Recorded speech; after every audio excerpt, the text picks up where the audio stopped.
Hello and welcome to Under Common Taste. This is a podcast where we create and discuss homebrew content for tabletop RPGs. No, that's a horse of a different color. I'm Ian Woodworth. I'm joined by my co-host James Daly, and today we are going into part 3 of our discussion on dragons. Dagrons! Today we are going to be talking about the third major group of dragons, less prominent than the chromatic and metallic dragons. We're going to be talking about the gem dragons. Yeah, we use the term major very loosely in this one. Yeah, I mean, there are certainly more gem dragons in the world and in lore than there are, say, deep dragons and shadow dragons and moonstone dragons and, you know, the other ones that kind of fall into one of these categories but aren't one of the major listed ones in one of these categories.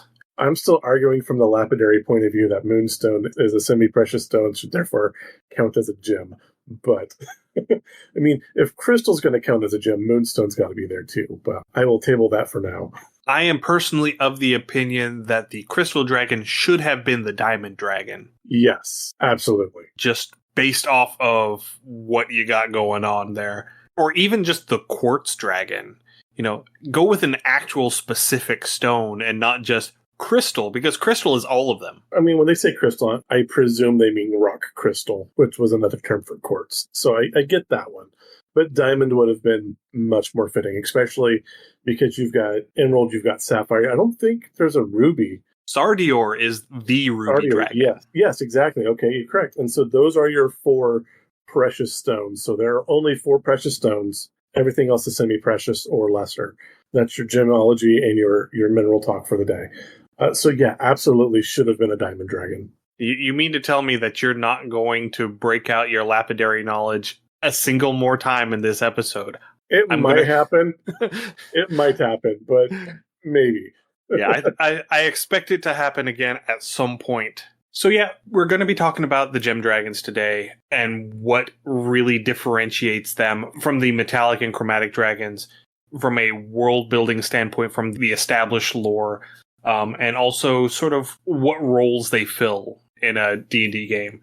But before we get into that, again, trying to get some just generic dragon topics that we can discuss before we dive into the minutia of the lore dump, I want to talk a little bit about how to use dragons in a game. So why dragon?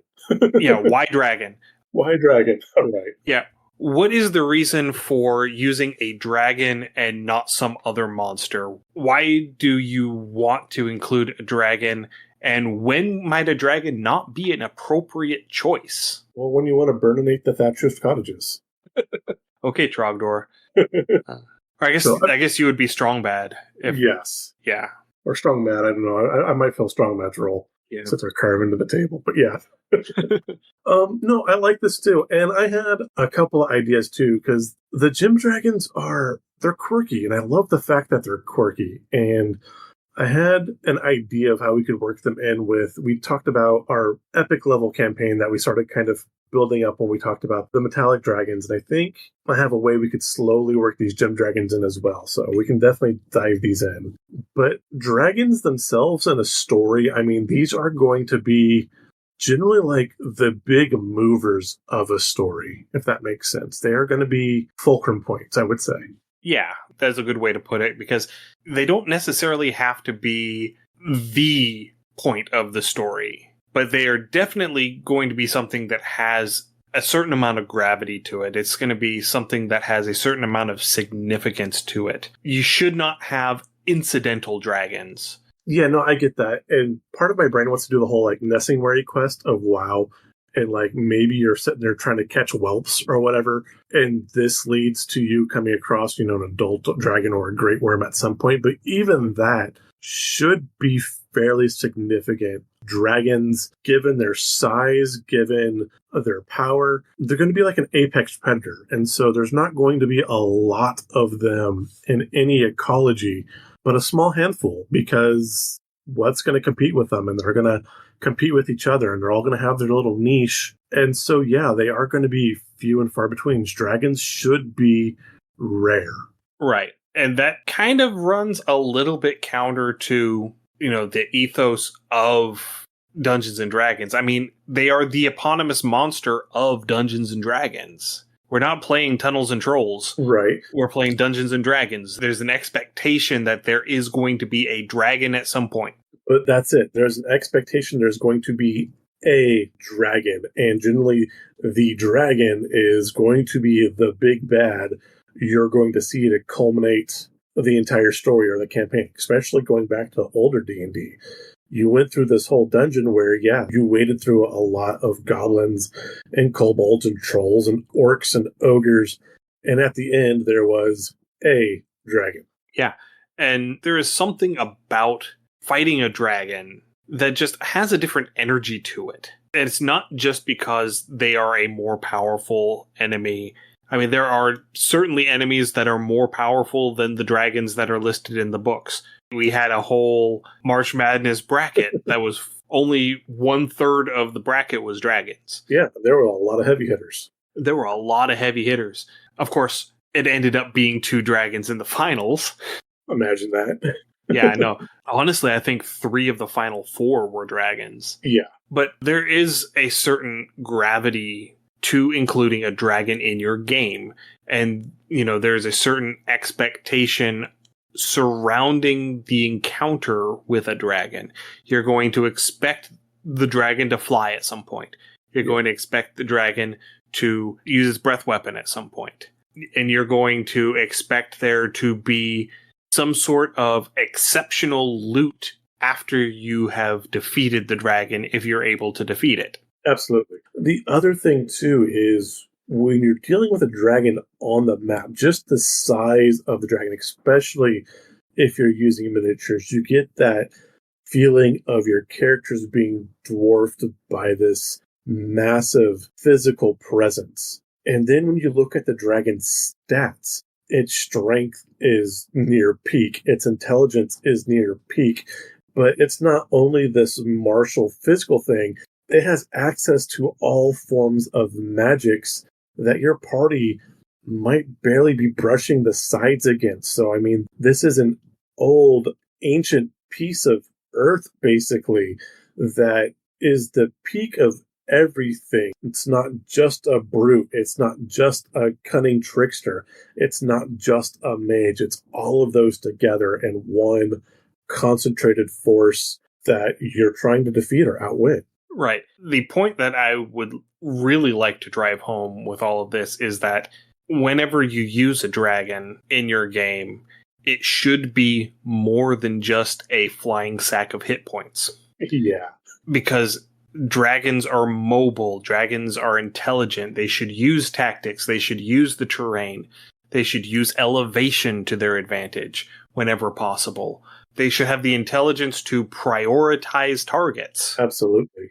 And there may be instances where the players are going to cry foul, but this is your opportunity as a dungeon master to go all out. Because it is the monster that you can reliably say, this is how they would act. Yes. This is what they would do. They would be smart about it. They would be cunning. They would be ruthless. Absolutely. And if you're going to have, a long campaign with a dragon BBEG, having that dragon come and torment or toy with the party, especially depending on the type. If you have, some of these more chromatic dragons that very much are going to enjoy playing cat and mouse. You look at something like Curse of Strahd, where Strahd just kind of like randomly appears through the village and encounters the party at different points and always just out of their reach, always able to give a little twist of a blade and then out, or you're always able to change the environment and then vanish. A dragon would very much be able to do this to your party as well. And so, having the dragon take different forms, having the dragon be there, just having the presence of the dragon. And so, like I said, a lot of these dragons have layer effects, or they change the environment around them just by being there. And having your party notice this, but not actually encountering the dragon, but just the shadow of the dragon or the threat of the dragon is a great way to build tension. Absolutely, yeah. And now, from a narrative perspective, why should you use a dragon? And what does using a dragon really mean from a narrative perspective? Well, for one, it means that there is a powerful entity with tremendous resources that cannot be overcome simply by raw brute force. Fair. That is the crux of what it means to have a dragon in your game. It means that there is a strategically relevant entity that cannot simply be brute forced through, that you have to take some time to think about, that you have to take some time to strategize in order to overcome it. Yeah, even still, I think as a player, I know this is generally an exciting part of the game for me personally, but I think other players enjoy this too. But you know that dragon's up on that hill, and now you have to prepare for it. And so what are you going to do? You got to learn about the dragon. You've got to learn about its lair. You've got to learn about, what kind of guards or thralls it's going to have around it. And then now you're going to have to prepare yourself. Is it going to be potions? Is it going to be spells? Is it going to be magical armor? Is there a relic somewhere that you can find that can diffuse some of this dragon's magic or nullify some of its abilities? And going and finding these things to further prepare yourself to fight this thing that in most cases is near the level of a deity in a lot of cases. It is going to be the closest thing to a god that most mortals in your world will have encountered. Yes. And you're going to go up and you're going to boop it in the snoot. Yeah, let's do it. But if you just rush into it, you're totally getting ruffle stomped. Yeah. And, talking about, the recon element of it, if they have minions that surround their lair, what is the best way to get through with fighting the fewest number of minions possible so that we retain as many of our resources as possible for fighting the actual dragon? Exactly. That is another very big thing that you don't really see a whole lot of. So often, whenever I see dragons show up in actual plays or in modules, they are layering by themselves. Yeah.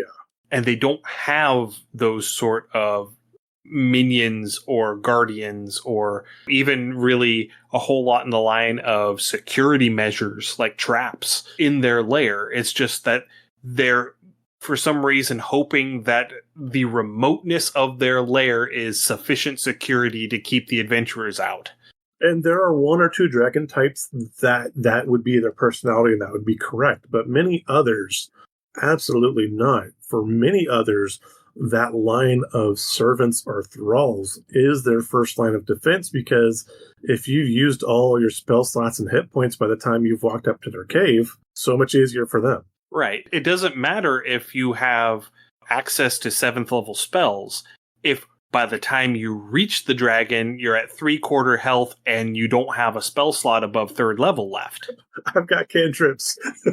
Yeah, it's hard to fight an adult dragon with cantrips. Fair, very fair. So yeah, those are the sorts of things that I really wanted to talk about, that I really wanted to discuss. 2, the dragon doesn't always have to be something you fight. Absolutely, yeah. There are ways that maybe you can bring the dragon something at once, and there are non-combative roleplay ways that you could dissuade a draconic threat. Also, the party could have a draconic sponsor, perhaps.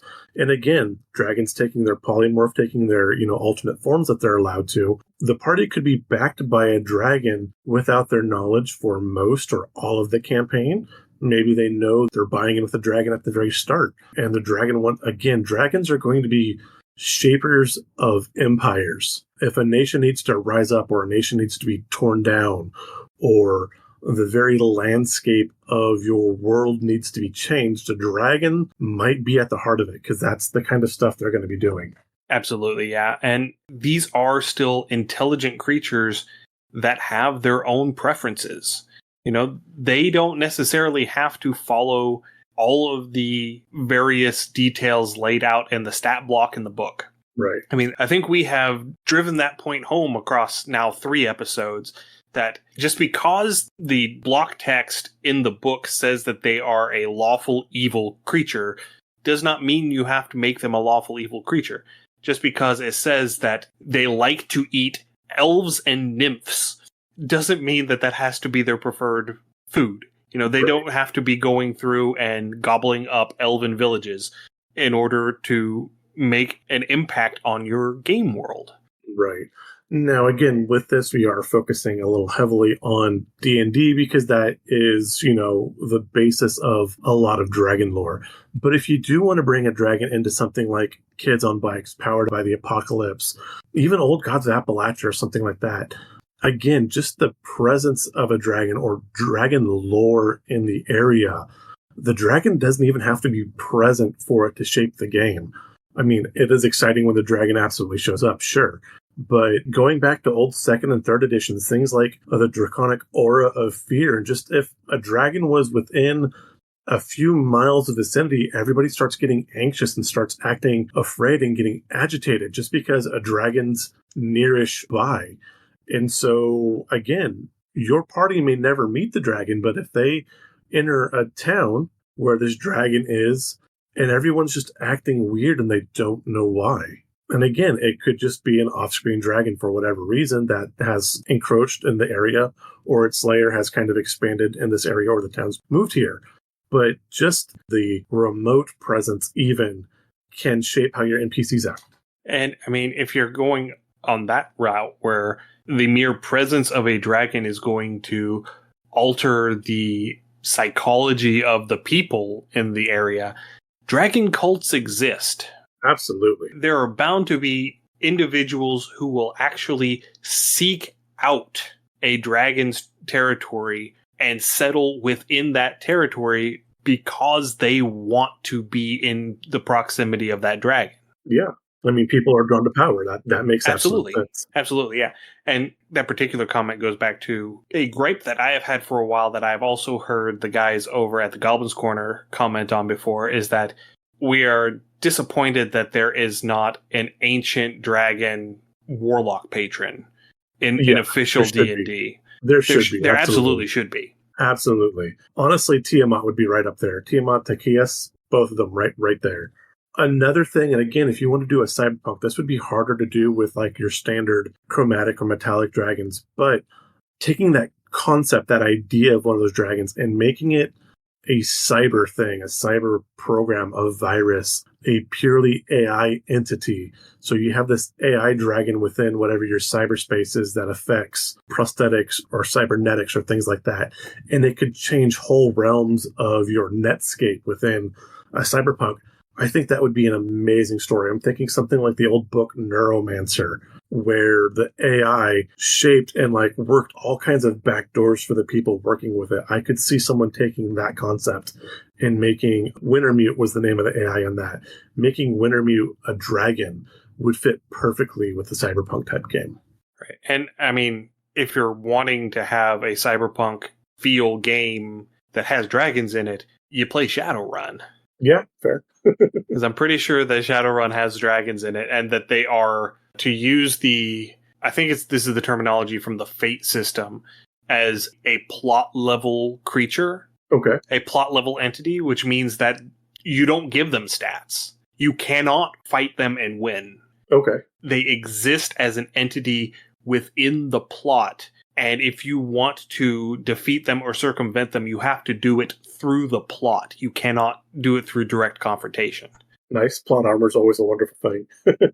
Yeah, because the Dresden Files RPG runs off the Fate system, and I'm pretty sure that that's where I first heard it, was in a Dresden Files RPG actual play. Oh, that'd be fun to watch. I need to find one of those. It was a season 2 of Thursday Nights. Whenever they finished up their 4th edition campaign, they did a season of Dresden Files, and it was great.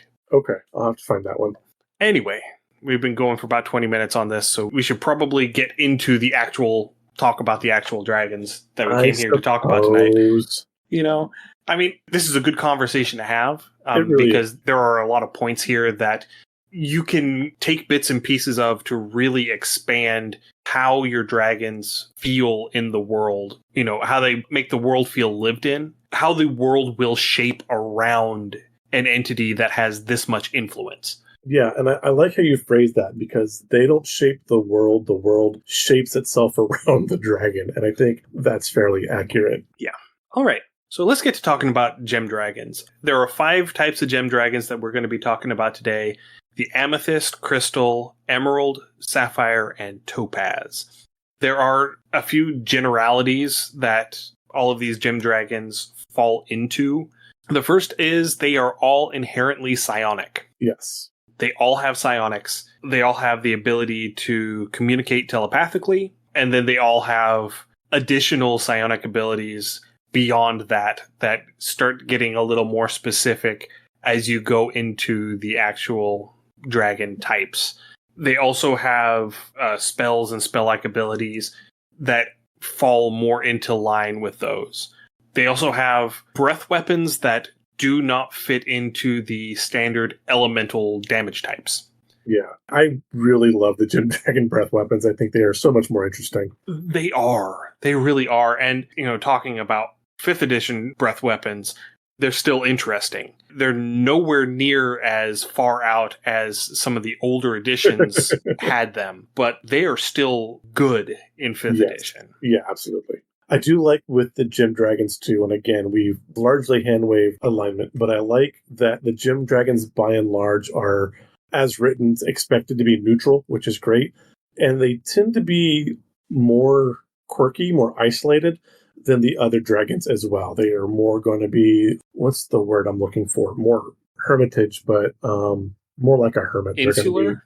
They're going to be far more insular than most other dragons. Some actively dislike being around other things, and some are just like, meh, I'm doing my own thing. I might interact if I feel like it today. They almost have agoraphobia, maybe a touch of autism. Potentially. So I'm going to bring up Jim Butcher here. Okay. This is not a Dresden Files reference with Jim Butcher, but if you have your bingo card, we're talking about Jim Butcher, so you can check that off for this episode. So I've been recently reading, I can't remember the name of the series now, but it's The Aeronauts Windlass, and I'm on book 2, which is The Olympian Affair. Okay. It's sort of a crystal punk with airships and all of that. It's really well done.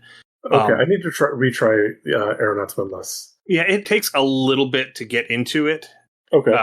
Once you get about 2 or 3 chapters in, the plot starts cooking. Gotcha. And then you really get into it.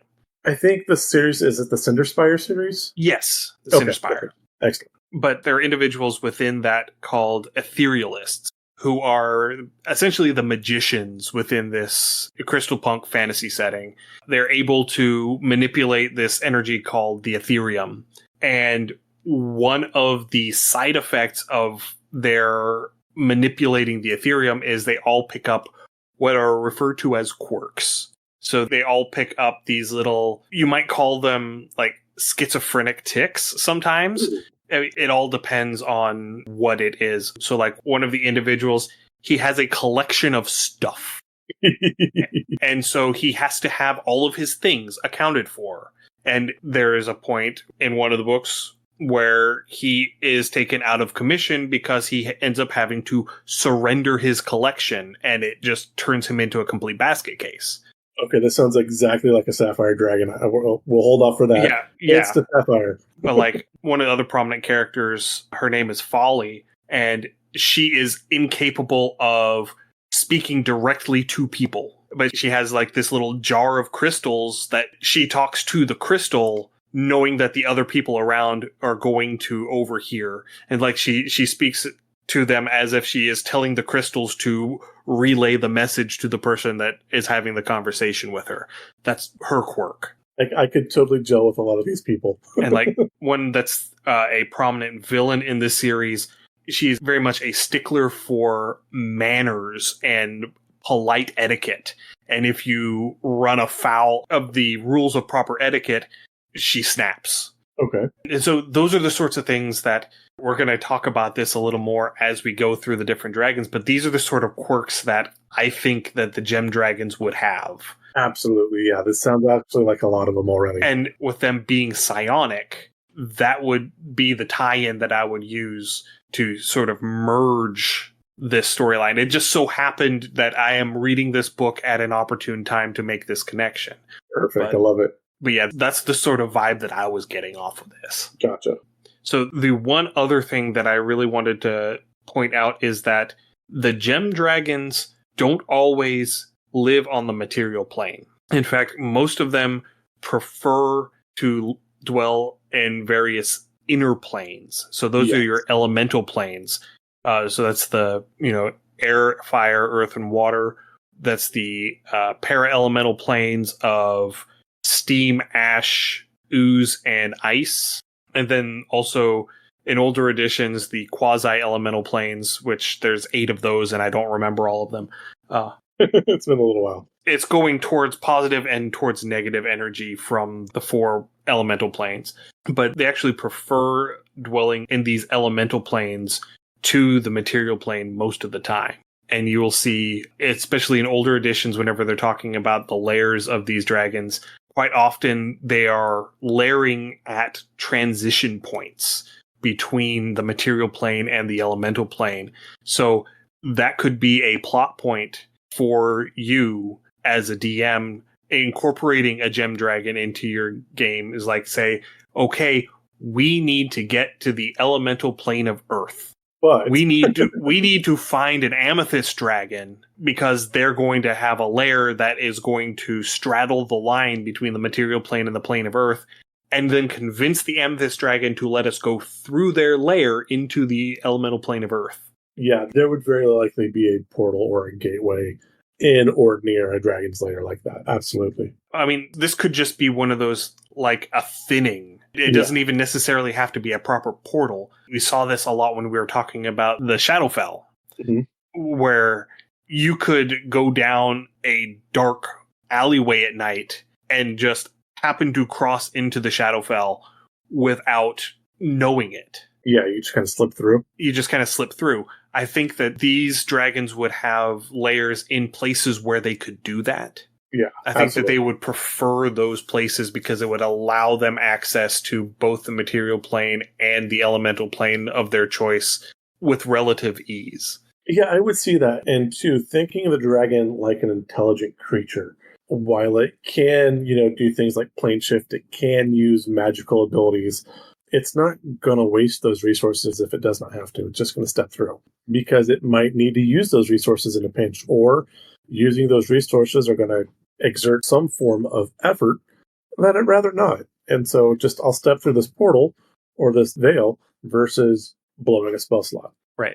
And on top of that, the denizens of one plane are going to be at a substantial disadvantage if they have to go into the other plane. Yes. So, if a group of adventurers come into this Amethyst Dragon's lair, this Amethyst Dragon can just fall back into the elemental plane of Earth, where everything is suddenly chaotically shifting, and this dragon has a burrow speed. It's just going to burrow around, and it's going to start picking off the adventuring party because it's now in its element. And then conversely, you end up having the denizens of the elemental plane of Earth that are used to this sort of fluctuating, ephemeral, malleable plane. It can just back out into the material plane where everything is now concrete and solid. Yeah.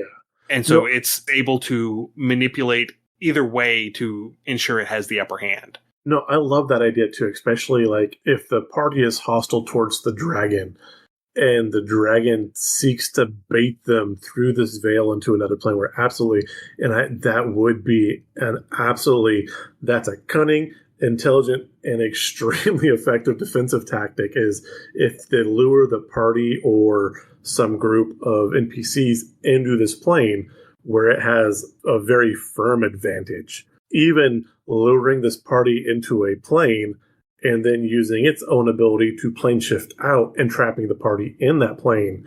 And maybe that's part of the story hook. Maybe that's a bridge between, a level 10 campaign and a level 15 campaign. Your party's pursuing this dragon, you're following it, it's retreating, you go after it, you step into another plane, it bounces out, and now your party has to figure out how to get home. Absolutely, yeah. You're chasing an emerald dragon and you go through its volcano lair into the plane of fire, and then you get stuck there and you have to figure out, how do I get to the city of brass so I can find a portal to take me home? Yeah. And honestly, if you're starting at a high level, if you're starting a level 10, 15 plus campaign, that's a good way to start your party. Start them off attacking a dragon right at the outset. and then leave them in a planescape, and now they've got to do a planeswalk. That would be fun. I would play that game. And then one last little detail before we get into the Gem Dragons proper. According to lore, and this is from Dragon Magazine number 37, which is where Sardior is first introduced into D&D canon. There were originally 6 Gem Dragon types. The 6th one were Obsidian Dragons. Okay. And there's not a whole lot written about them. Like, I was not able to find any real concrete information outside of the information that was presented in that write-up. And even that was minimal. So in 2nd edition, Sardior the Ruby Dragon had the Ruby Palace, which was where they resided. Just like Bahamut has the Platinum Palace on Mount Celestia. And within this palace, Sardior had 6 Thanes, which were the 6 most powerful dragons, one of each type. Okay. And at some point, for some undisclosed reason, Sardior killed Cerides, who was his Thane of the Obsidian Dragons. And the rest of the Obsidian Dragons were expelled from his presence, and from that point on, there was violent animosity between the Obsidian Dragons and the rest of the Gem Dragons.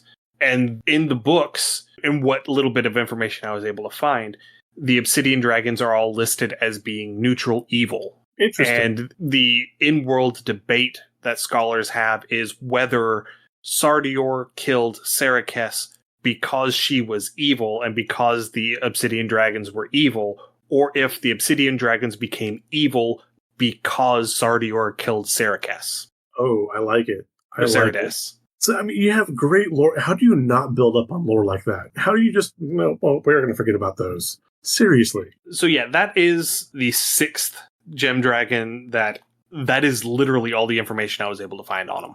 Okay. There is a stat block for Cerides. I didn't go into it in a whole lot of detail because it is 2nd edition D&D stat block with all of the word salad that entails. That's very fair. I like the idea of 2nd edition. It was definitely clunky.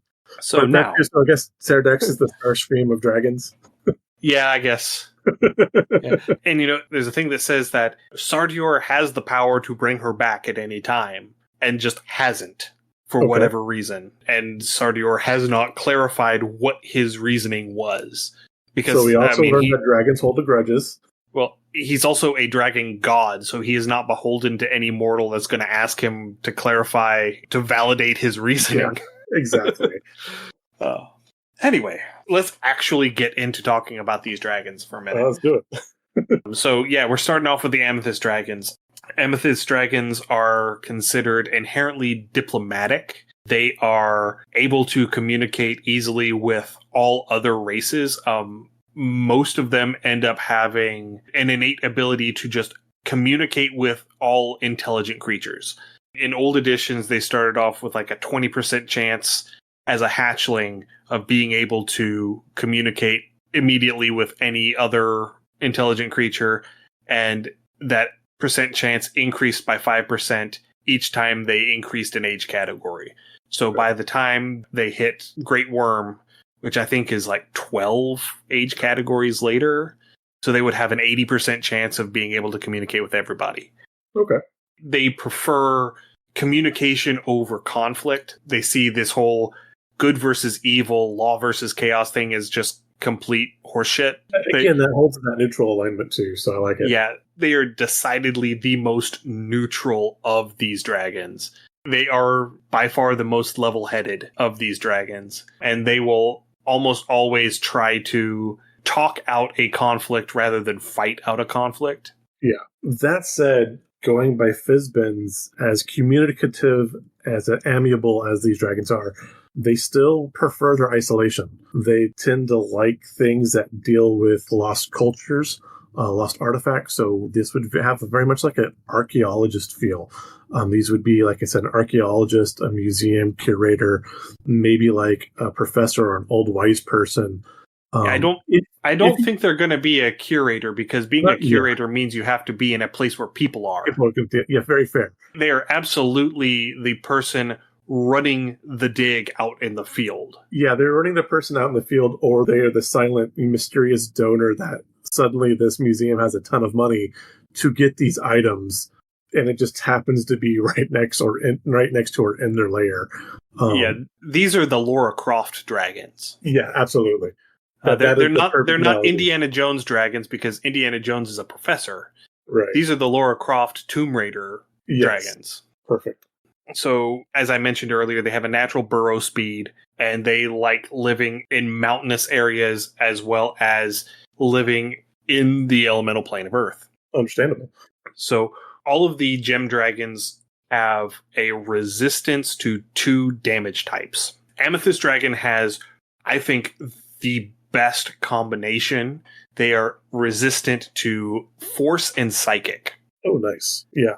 Which part of that is the fact that they have a force damage breath weapon. Yes. And part of it is their psionics, I think. Because they are among the most powerful psionically of the gem dragons. And I think at some point we're going to have to go through and talk about 2nd edition psionics and try and see if we can't figure out how to make heads or tails of anything, because there are some cool things listed in these dragon entries in the 2nd edition monster manual for this kind of psionic stuff that they can do. Absolutely. One really neat thing I absolutely love about the gem dragons is their breath weapons. Their breath weapons don't normally do elemental damage, but they will do some type of damage, but they also give status effects, which I think is brilliant. Yeah, so the Amethyst Dragon, like I said, they have a force breath weapon. They have one that's just a line. I think it's either a line or a cone in 5th edition, but originally it was just a line. It's a shining bead of gravitational force in its mouth. So it's a 30-foot cone, and then you must make a DC 17 strength saving throw. On a failed save, the creature takes 8d8 force damage, and its speed becomes 0 until the dragon's next turn. So it creates a little gravity well. Yeah, it does. Badass. Yeah, so they have gravitational breath weapon, is basically what it is. And then the second one that they have in 5th edition is the one that lines up with what the 2nd edition breath weapon is. So they basically shoot out this purple faceted lozenge. So if you're not sure what a lozenge is in this context, it's a D8. Yeah. It's that 2 4-sided pyramids with the bases smacked together. That's the shape you're looking at. And they're able to spit this out to a certain distance, and whenever it lands, it detonates. And it has a knockback effect on anything that gets hit by it. I would love seeing these two used together like a black hole. So you spit out that gravity well. And for this, I mean, I would homebrew that it draws people into that point, and then the second one blasts people away. I think that would make an amazing 1-2 combo. Yeah, they do the first one to suck everyone into one location so that whenever they drop the second one, they hit everybody. And that makes sense, too, because they do have an aversion to collateral damage. Yes. That is one of their big character traits, is that they will fight in such a way as to minimize incidental casualties and minimize collateral damage. So they are Goku. I suppose, yeah. But I know very little Dragon Ball Z lore, but I do know that. And apparently, originally, they also had basically a sonic shriek that functioned like a banshee's wail. Ooh. Which meant, because it was from an older edition, it was a save or die. Nice. Yeah, basically, it would, if you failed, it turns your brain to goo and it runs out your ears. I like it. Yeah, you melt like the Nazis at the end of Last Crusade. Was it? Yeah, Last Crusade, yeah. Oh, is it Last Crusade or... No, it's Raiders of the Lost Ark. Lost Ark, yeah. Lost Ark. Raiders of the Lost Ark. Yeah, Last Crusade was the Holy Grail. Holy Grail, yeah. It's been a hot minute since I've seen those. I need to watch them again. Yeah, though I didn't like Temple of Doom. No, Temple of Doom is by far the weakest of the 3. Yes. And there are only 3. Only 3. They should have made some more, but they never did.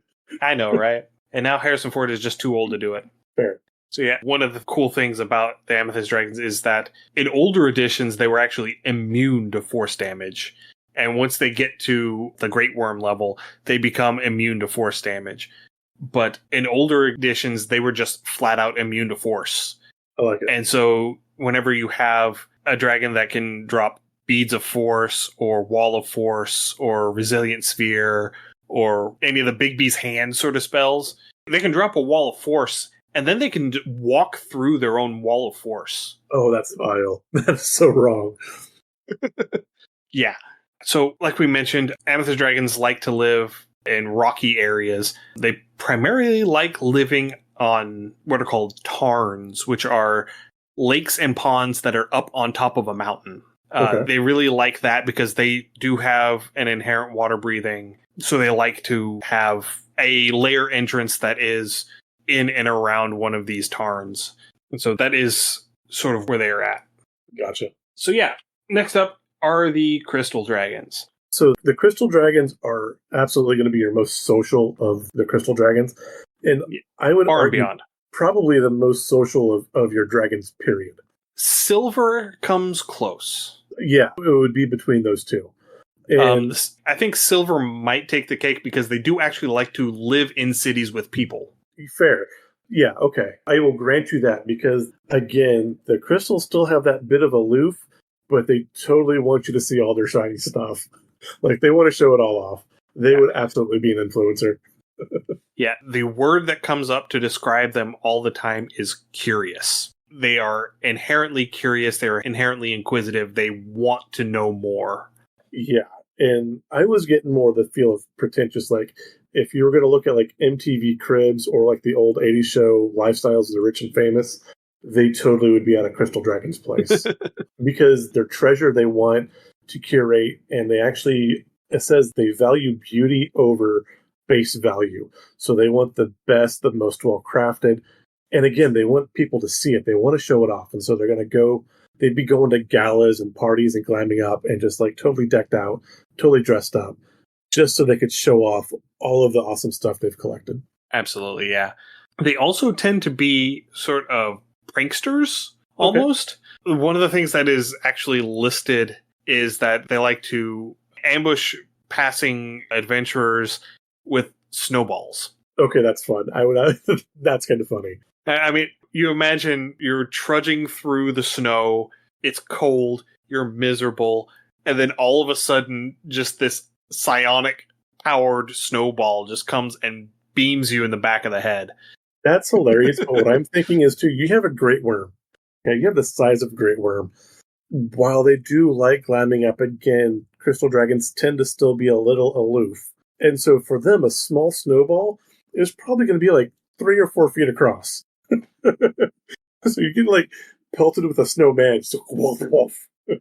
Yeah, I'm picturing now this dragon that the initial snowball or two come in and the party is taking this defensive position, looking around, trying to figure out where they came from, preparing to fight. And this dragon just lifts their head up over this snowbank. And they have, because they're psionic, they have this halo of like 40 snowballs just slowly rotating around their head. Like a little Gatling gun. And they full on like Melf's minute meteors bombard the party with snowballs. I love it. I would totally play a kid's campaign with a playful Crystal Dragon. It would be so much fun. Oh, yeah. Yeah, Crystal Dragon is perfect for that. Yeah, that would be great. And again, too, because they're crystal, from the time they hatch, they have like this inner, almost a starlight glow because it's supposed to be like the refractive, the light bouncing through rock crystal or quartz.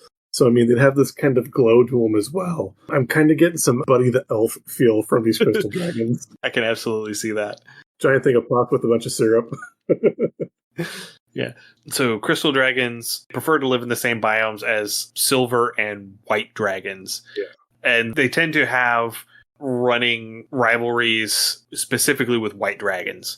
I can see that. Part of it is because in certain parts of the D&D worlds, white dragons will partner up with frost giants to try and capture crystal dragons. Okay. For various different reasons. And also because In lore, crystal dragons will raid a white dragon's clutch, steal their eggs, and raise their children instead of the white dragon. Nice. Specifically, according to what I was reading, specifically to raise good aligned white dragons. Oh, I like it. So when you first mentioned this, what I was thinking of, there was the old video of like the juvenile orangutan, and it's bouncing around, and like there's two tigers. They're not fully grown. They're also juvenile. They're probably, 7, 8 months old, and it's going through, and it's just like pulling their tails and bouncing up because they're tigers. They're dangerous, but he can get away, and it's fun just kind of tormenting the big scary thing. And I could totally see a crystal dragon like tweaking the tail of a white dragon because the white dragon's an asshole and because it can, just for fun. So getting into sort of the breath weapon and stuff, crystal dragons have a radiant breath weapon. Understandable. That can blind you. Also understandable. Snow Blameless sucks. Yes, absolutely. And their resistances are to radiant and to cold. The Great Worm gains immunity to radiant damage, which is why the Crystal Great Worm was the winner of the of the March Madness bracket against the aspect of Bahamut. Yeah. Because he just turned off Bahamut's breath weapon. Yeah, just like, nope, I ain't feeling it. That and the blink, that mobility factor is huge. Absolutely, yes. The other really fun thing with the Crystal's breath weapon from Fizbin is so whatever creature takes that radiant damage, the Crystal Dragon can gain 25 temporary hit points from that back. So again, they do that radiant damage, and if they take any radiant damage, instead of taking it, they get hit points back. So it does a slight heal, which I think is kind of awesome. Yeah. And according to the older versions, they're immune to light-based attacks, so radiant damage, and normal cold, and they're able to cast Charm Person at will. Understandable. Again, they're snoozing around, so it makes sense that they could charm a person. Yeah. Ooh, look, something shiny. Yep. They prefer to lair, like I said, in the same places that silver dragons do, so on the top of high mountain peaks or within the plane of elemental air. They like being in a place where they have a huge panorama view of their surroundings so that they can observe everything and not have people sneak up on them. And they enjoy the natural beauty of their environs. Yes. And they are known to do snow and ice sculptures. Their lair is going to have a whole bunch of intricate ice sculptures within it, to the point where they are known to construct entire palaces or fortresses out of snow and ice. Oh, I love it. Just because they want to. No, that kind of gives like the whole like Edward Scissorhands feels where he's sitting there clipping and it's snowing because he's shaving the ice. Except that they're probably using psionics for it. Yeah. Anyway, let's go ahead and move on to the next one. Next one are the Emerald Dragons. Yay! I do like the shiny emeralds. The emeralds are kind of, they're not pretentious, but they're not going to give you a straight answer. They've got the like wise man on the mountain feel. Like they can answer your question, but they're not going to. They're just going to answer a question with a question. The word that is constantly used to describe them is paranoid. Fair. They are inherently mistrustful of everyone. Okay. Yeah, I can see that. And so it takes a whole lot of effort to get close enough to an emerald dragon to even be able to ask it a question. Yeah. Let alone to get it to answer that question. Yeah, the emerald dragon wants little to nothing to do with you 90% of the time. Yes. Yeah, I mean, if you've got that particular shiny thing they want, they might come down and talk to you. You might be able to seek them out, but largely they're going to bamf out before you get close. Yeah, and with my parallel to the Etherealist from the Cinder Spires, emerald dragons are most like the Etherealists. Okay. Yeah. They're hyper intelligent. They have all of these psionic abilities, and they trust nothing and no one. Fair. Yeah. And, they're going to have their various quirks surrounding, what you have to do in order to gain an audience. Yeah. That said, their preferred treasure are things with a story, things with history. They want, again, kind of like the Amethyst Dragon, they want things of cultural importance, of lost history, but they want that paper trail behind it. They want provenance. They want to say, well, it belonged to this person, and this person had it, and this person had it, and then this person had it, and they'd want to be able to follow that whole thing. So, like, they would be more interested in, say, something like a Ming vase, where you could see where it went from one emperor to another emperor to another emperor to an auction house to, some rich family to whoever has it today, versus something like the Holy Grail, where here's this thing and it disappeared and now it's back again. Well, how do I know that's not a fake? Because with the other one, they can track exactly where it went, who exactly had it, so they can be assured it is what they think and believe it is. Right. Yeah. The other thing, too, is they tend to prefer coinage. And again, because generally it's going to have that stamp of a historical figure or some historical event. And they can say, well, this coin was from here at this mint at this time with these people. It has these marks. And so these are totally like your coin and card traders at the convention. Yes, absolutely. So emerald dragons, they like living in volcanoes. Dormant or active, they don't care. That's where they prefer to lair up. And by extension, they like to go into the plane of fire. Understandable. But like bronze dragons, they also like to go and search out shipwrecks and plunder that for various treasures. Yeah, these would absolutely be in the Caribbean, like finding those old like treasure galleon ships. Oh, because yes. again, you could find those coins and you could tie it to a specific period, to a specific ruler, and be like, this was from here to here. The ship sank, and I found it exactly there. Yeah, and I would not put it past an emerald dragon to sink a ship Yes. and then come back to it 50 years later. Oh, look what I found. Exactly. 50 years, probably like 100 years later. Like, oh, look what I found. Well, it would need to be something that would happen within a set amount of time to where people still remembered it. Fair. I could see them dragging it up as something, because if they could prove where the ship, they had that, again, if they could prove that chain of custody and be like, no, this ship was lost for 200 years and I found it. Look what I've got. They totally would pull that off. I also wouldn't put it past them to sink the ship, move the shipwreck. Oh, yes. So that it went down someplace where the ship wasn't supposed to be. Okay. To make it harder for other people to find it. This is where the Bermuda Triangle comes from. Absolutely, yeah. There's just an emerald dragon living on Bermuda. Absolutely. The other thing I can see is some American or North American history. You had a lot of trade vessels in the Great Lakes, and a lot of them were carrying like wood furniture or raw wood to make furniture, and they sank at like the bottom of Lake Superior, Lake Michigan. And it's so deep and so cold that there's very little oxygen or very little aerobic bacteria down there. So on occasion, they can find these shipwrecks and they bring this wood up, and the wood and furniture is in strangely pristine condition for being at the bottom of a salt lake for so long. And this would probably be something that an emerald dragon would have as well. Aren't the Great Lakes freshwater? No, they're saltwater. I don't think so. Are you sure? I thought they were salt. I don't think so. Oh, okay. I stand corrected then. Anyway, talking about breath weapons and such, emerald dragons have a sonic breath weapon, or in 5th edition would be a thunder damage breath weapon, I think.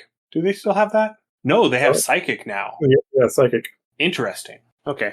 Yeah, I was wondering, because I hadn't had a chance to double check in Fizbin's, because originally it was sonic, so it would have been thunder damage. Yeah. But emeralds and sapphires both had that sonic damage.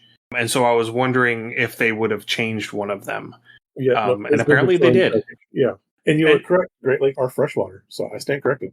Yeah, because so many cities on the Great Lakes use them as a reservoir. Oh, okay. Well, that would make sense. It's like the city of Chicago gets all of its water from Lake Michigan. Okay, fair. So emerald dragons have resistance to fire and to psychic, which makes sense. Again, living in a volcano, and yeah.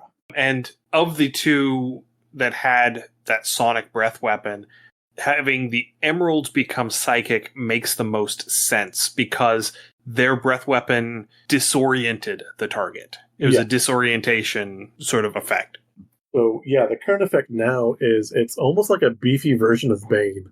So an adult, it's a D6, and the Great Worm, it's a D8. But if you get hit with this breath weapon, you got to roll that D6 or D8.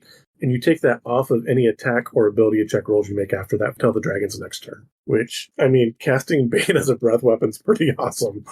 Yeah, so in 2nd edition, because of course it's going to be more brutal in second edition. The duration was 3 rounds per age level of the dragon, plus damn. 1d4 rounds. Oh, crap. And they have to make the saving throw against the breath weapon or be stunned for that long.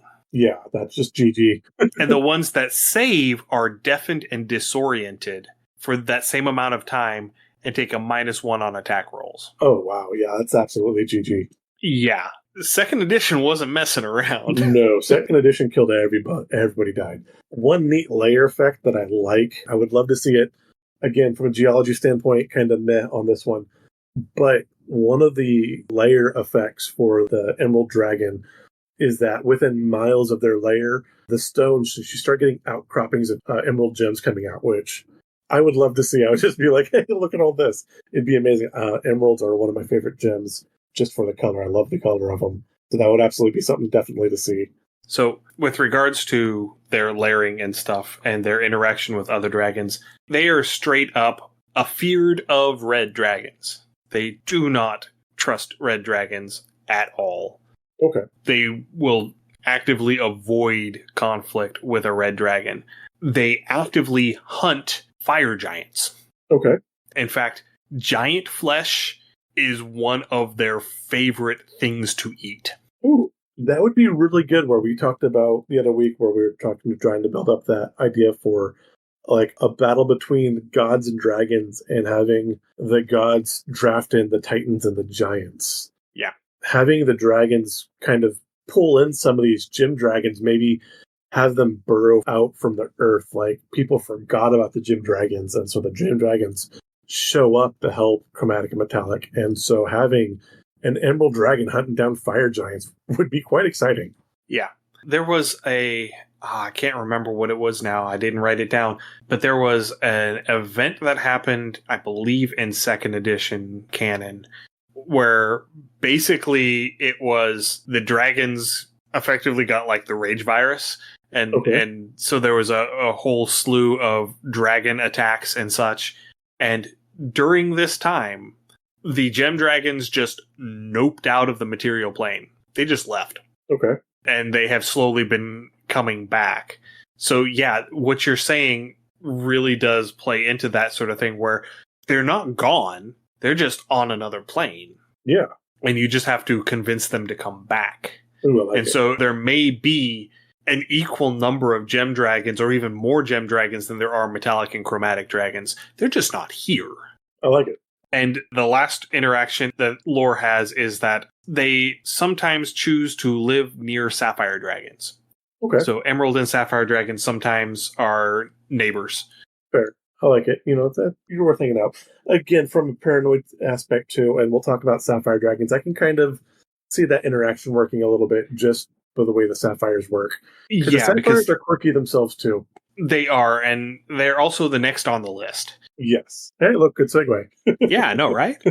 So sapphire dragons are the most warlike of the gem dragons, and their military might is directed towards primarily aberrations. All of the gem dragons hate aberrations, hate these evil psionic creatures that come from the far realms. Sapphire dragons are the ones that really don't like them. Okay. To the point where they lair up in the Underdark specifically so they can go hunt mind flayers and aboleths. Ooh, I love it. And, because they are also very territorial, they tend to run afoul of the drow and apparently the dwarves as well. The Dwargar? No, dwarves. Oh, just plain dwarves, okay. I'm guessing dwarves as a blanket category. So the Dwargar are probably included in that.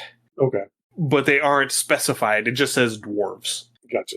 So they end up butting heads with the drow and the dwarves as well. But apparently they get on really well with gnomes. Of course they would. They get on well with rock gnomes and Svirfneblin. So the rock gnomes and the deep gnomes just creep me out. I don't know what it is about sapphire dragons and lichen gnomes, but they do. So I guess that means that James is not allowed to like sapphire dragons. Yeah, I was going to ask, between the two of us, which one is the sapphire, which one is the emerald? Yeah, you are probably the emerald and I am probably the sapphire, if we had to be one or the other. Yeah. So the neat thing about the sapphire dragons too that I absolutely love and I could honestly relate to is their horde is organized because, again, much like the emerald dragon, they want to know the history, the provenance, like the lineage of all of their treasure. They do like these military, like suits of armor that has been passed down through family lines and things like that. But it's organized in a way that makes sense only to them.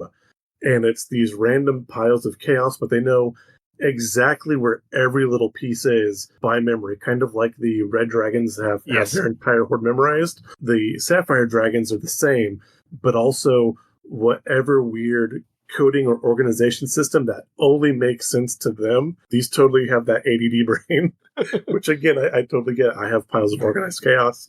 And if you move one of my piles, I lose everything because that thing is next to that thing, which is next to that thing. And if you move one of them, I don't know where anything is anymore because you moved my... Yeah, all of your spatial landmarks, touchstones have gone. Yeah, exactly. Yeah. And I totally feel that with the Sapphire Dragon. One of the neat things, primarily in later editions, this wasn't so much in 2nd edition, but especially in 5th edition, with Sapphire Dragons is many of their extremities, so like their horns and the tips of their tails and some of the like the claws on their wings and such, are not attached to their bodies. They are just sort of floating around them, roughly in the spot where they're supposed to be, but held in place with their psionics. Ooh, that's interesting. Yeah, so if you look at the picture in Fizban's, there's little bits of like the sort of whisker-like horns that are coming off the side of the face that are detached and floating around their head. Oh, yeah. Oh, nice. Yeah, so that's one of the little interesting quirks about Sapphire Dragons.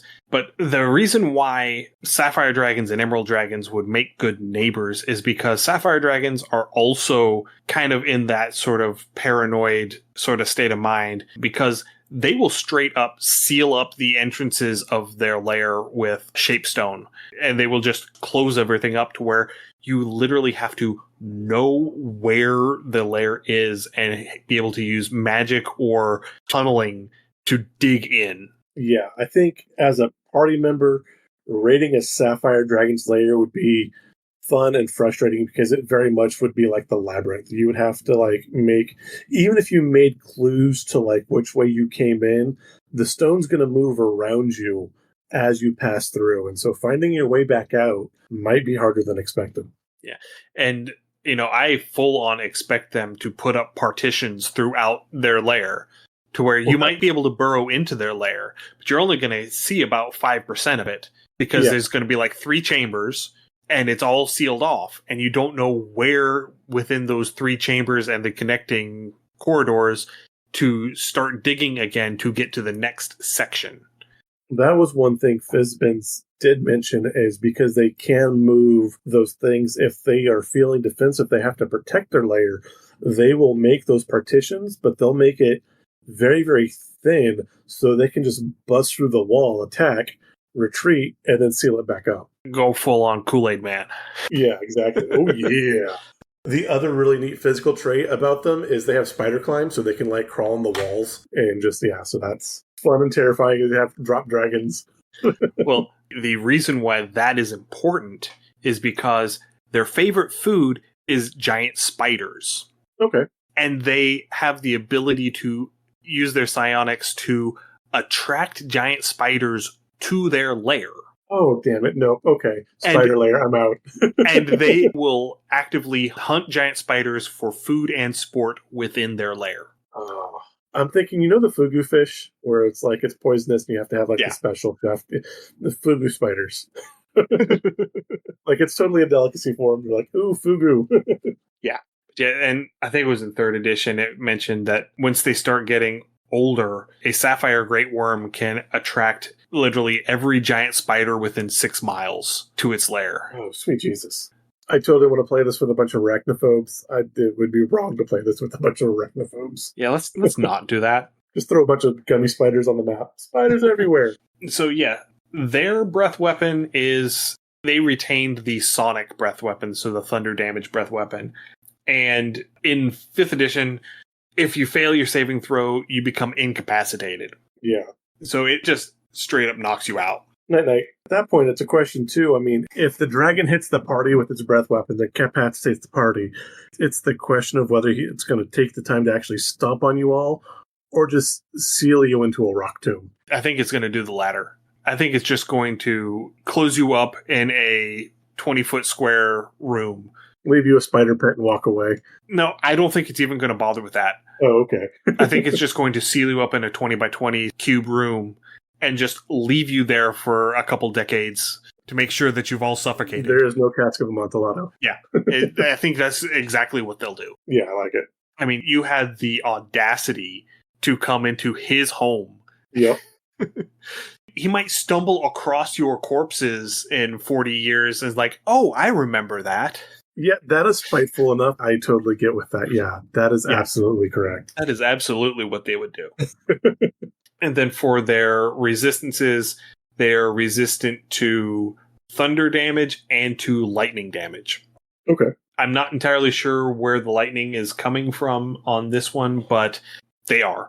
I'm thinking that they decided to do it as a thematic thing, thunder and lightning. Yeah, I can see that too. And it's also the counterpart to the blues. Yeah, I suppose. Yeah. I mean, all of your gem dragons are color toned, and so, sapphire dragon, blue dragon, lightning, it ties in. And one other thing that I just noticed looking at the stat block in second edition is because of their psionics, their frightening presence affects creatures that are immune to fear. I love that. That's kind of awesome.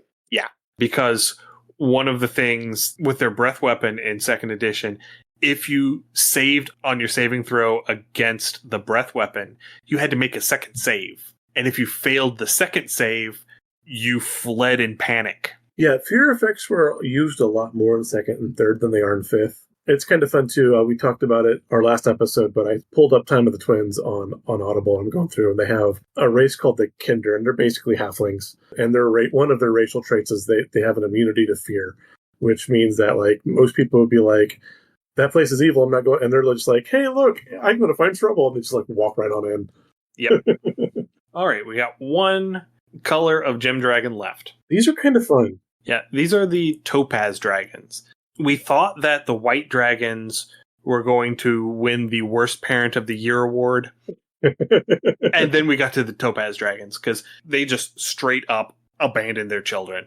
Like, if a group of adventurers were to come into a topaz dragon's lair and they had a whole clutch of hatchlings that just hatched out, they would nope out and leave the children behind. Yeah.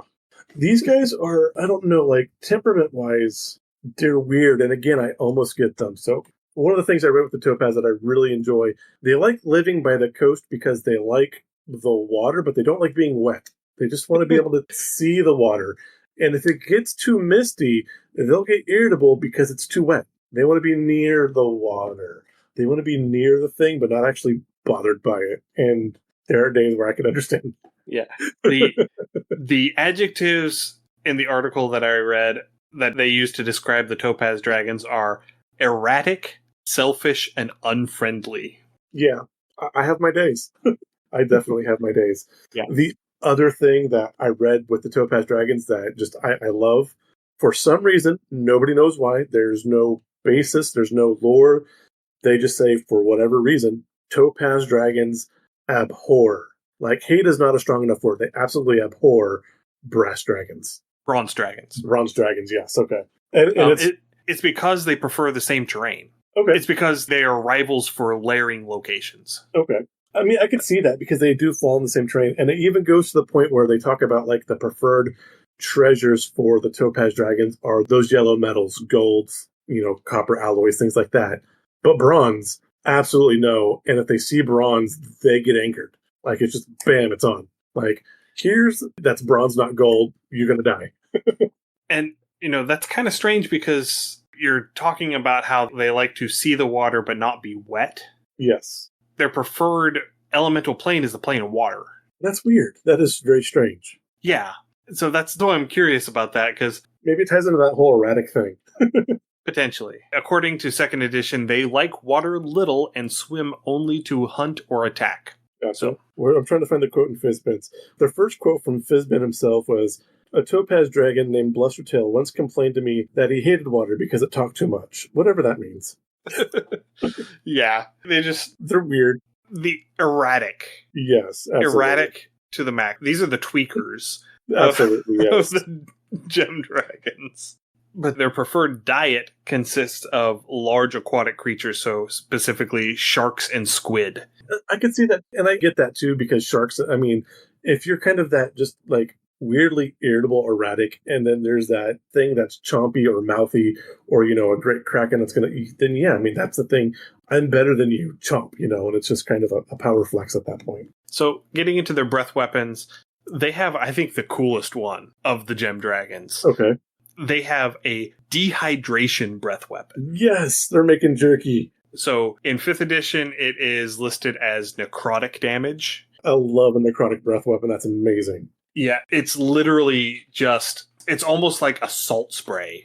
Nice. That's how I'm picturing it. I just got a terrible mental image that feeling of that like salty crust that building up on you. Ew. Yeah. I just textured myself.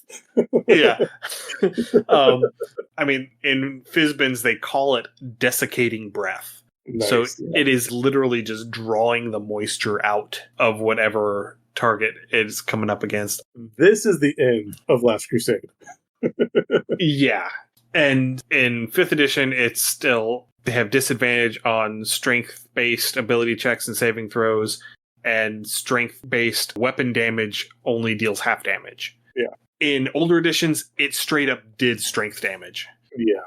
I mean, I'm kind of glad it's gone. I kind of miss it at the same time, but stat penalties were brutal. Yeah, because if your strength ever hit 0, you just straight up died. Yep, you're done. GG. Roll new character.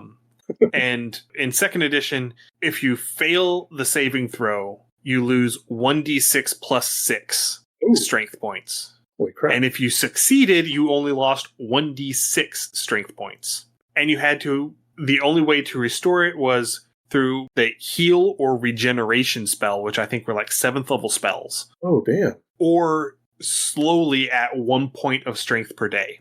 Okay. Assuming you can shamble your way, have enough strength to walk out of the lane when it's done. And this dragon will kill you out of spite. Yeah, I just figured it out. Topaz Dragons, Sheogorath. Yeah.